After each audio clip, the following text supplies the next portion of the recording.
Good evening. Thank you very much for coming tonight. Thank you, thank you. You please be seated. Thank you. What a distinguished group of Americans. Former Medal of Honor winners, thank you for being here this evening. Folks, in a few days, young women and men from across the country are going to arrive at Fort Worth, Georgia to attend Ranger School, one of the toughest military courses in the world. For nearly 20 years, or 20 hours, I should say, every day, they'll run. It may seem like 20 years. They'll march, swim, and climb some of the most challenging obstacles under the most grueling of conditions. But most importantly, they'll learn how to lead, studying the stories of our great nation's warriors. They include the story of a pilot who 55 years ago risked his own life to save a group of young soldiers like them. The pilot we honor today, Captain Larry Taylor, the Medal of Honor, is our nation's highest and oldest and highest recognition of valor. Now, when I called Larry to let him know that he finally was receiving this recognition, his response was, "I thought you had to do something to receive the Medal of Honor." Let me say that again. You thought you had to do something to receive the Medal of Honor. You did, Larry. You did. If you ask anyone here, I'm pretty sure they'd say something you did, something extraordinary that includes our Secretary of Defense, Austin, Secretary McDonald, the Army, the Secretary of the Army, Warnoff, Chairman Milley of the Joint Chiefs of Staff, and Senator Blackburn, and also Senator Haggerty, who have joined us here today. I also want to thank the previous Medal of Honor recipients who have come to recognize their brother in arms, Paris Davis, Walter Marm, and James McLaughlin, and Leroy Petty. Excuse me, gentlemen, you're the very best this nation has to offer. We owe you the same. The same goes for Sergeant David Well, Vietnam veteran, former firefighter, and as the last surviving member of Larry's mission, the driving force behind his Medal of Honor nomination. On behalf of our nation, thank you very much for being here. And finally, Tony, Larry, you've earned many ranks and call signs throughout his military service. He earned them: Captain, Dark Horse, Mustang, and probably a few we can't say out loud here today.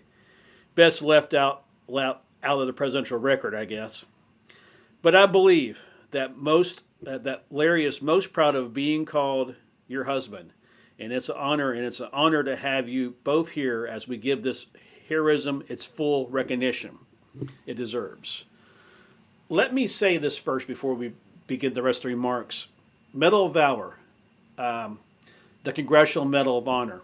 This is the second time I've been able to give these remarks and do this, and it's quite an honor. And I've always been a strong supporter of our military, and this goes back a long time ago. And I've always wanted, and people ask me, "Did you serve in the military?"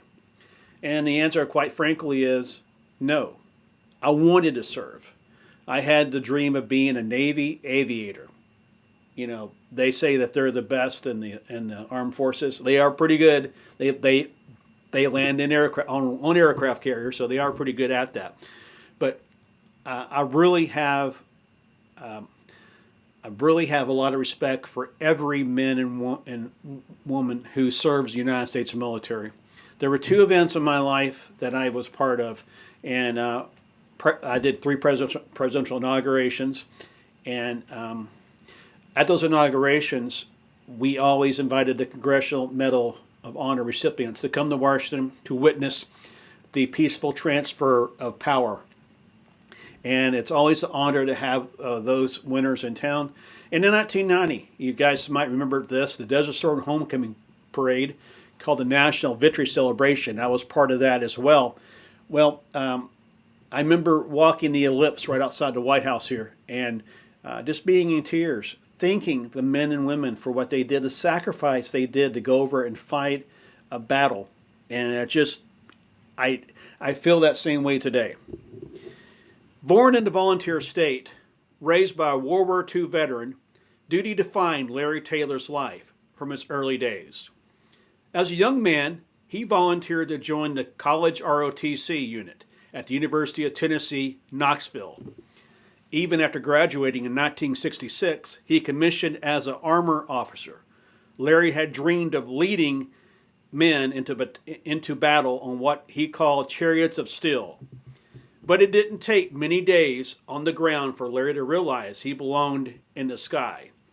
He wanted to be a pilot, not just any pilot, a Cobra pilot, flying the newest, fastest, deadliest Army helicopter at the time, a gunship built for only 2 people and their ammo. So when Larry was ordered, was offered a spot to fly in the fighting first in Vietnam, he jumped at the chance. It was there that then Lieutenant Taylor would go above and beyond the call of duty, quite literally. June 18th, 1968. It was pitch black, no moon, no stars, no light beyond the glow of Lieutenant Taylor's cockpit controls, when he heard a whisper come in through his radio. "We're surrounded. We're surrounded." That's what he heard. The call had come from a 4-man Army patrol unit just northeast of Saigon, a unit that included Sergeant David Hill earlier that day. The men had set out to recon the area, but in the dark, the men found themselves in the middle of the Vietnam Viet Cong stronghold. Nearly 100 enemy soldiers now encircled their unit. The men picked up their radio and made a call. It was no longer a recon mission. They needed a rescue mission. Without hesitation, Lieutenant Taylor and his co-pilot began racing toward them. Over the radio, he laid out the game plan. He would use his Cobra to give the unit cover until a rescue helicopter could extract them. That was one. There was just one simple problem. It was pitch black. Lieutenant Taylor couldn't determine exactly where they were, so he asked his men to launch a flare, a move that would reveal their location to him, but also to the enemy. Lieutenant Taylor knew the risk, but he was already over the radio, and he said, "Let's get to work." The flare went up, and the fight was on. The enemy fire lit up the night. Lieutenant Taylor and his co-pilot dove down, positioning their Cobra nearly parallel with the Viet Cong fighters. They flew dangerously low level for more than a half an hour, firing thousands of rounds of rockets to cover the ground on which the men were. Then Lieutenant Taylor heard a sound that only meant one thing. His helo was hit, and then it was hit again and again and again. At that point, according to the Army standards, he could have left the fight, but Lieutenant Taylor had his own sacred standard. Quote, "You never leave a man on the ground."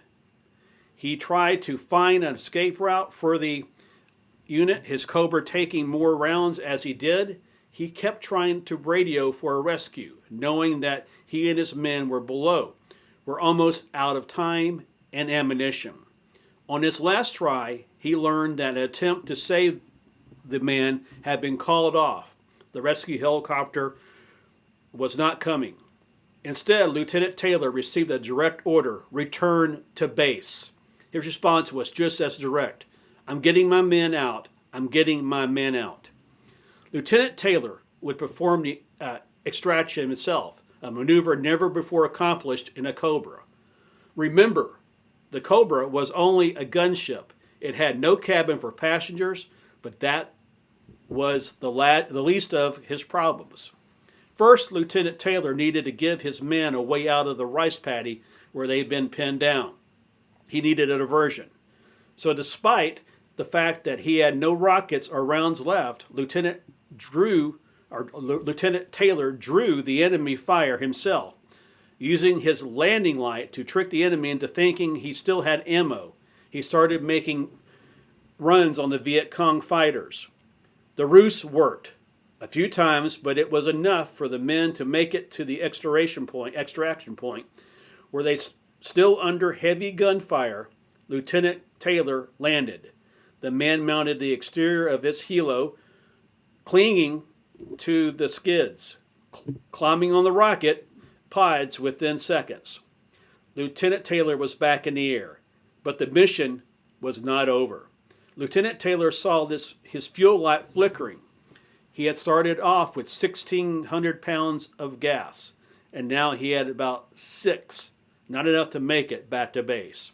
Worse, the soldiers he was carrying were covered in wet mud and clinging to the Cobra against 50 knots of winds.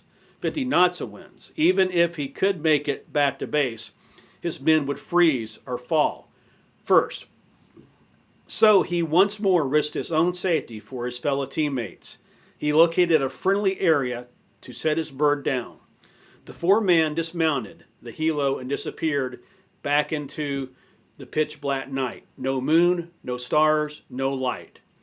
Beyond the glow of their faces, when they briefly turned and saluted Lieutenant Taylor for saving all 4 of their lives, he wouldn't see some of these men again until 30 years later at Army reunions. By that time, Lieutenant Taylor had long become Captain Taylor. He had flown more than 2,000 combat missions, and he had received a Silver Star, a Bronze Star, and 2 Distinguished Flying Crosses, and 43 air medals. Thank God he's not putting them all on his chest. He had trouble standing. Incredible. No, really think about it. It's incredible, but the greatest honor of all, families showed up at these reunions too. They looked for Larry. They'd hug him. They would say, "You don't know me, but you saved my daddy's life." In a few days, young soldiers about the same age as Larry was during the dark night in Vietnam, they'll arrive at Ranger School. Like all of us today, they're inspired by his story, and they will be. But how we refuse to give up, refuse to never leave a fellow American behind, refuse to put his own life above the lives of others in need. When duty called, Larry did everything. He did everything to answer. And because of that, he rewrote the fate of 4 families for generations to come. That's valor. That's valor. That's our nation at its very best. And that's why it's now my great honor to ask Lieutenant Ann Hughes to ready your Medal of Honor citation. And in conclusion, again, this is an honor. And as I always end with my remarks, may God bless you. May God bless our troops. And may God bless the United States of America. Congratulations, and thank you very much for your service to our nation. Thank you.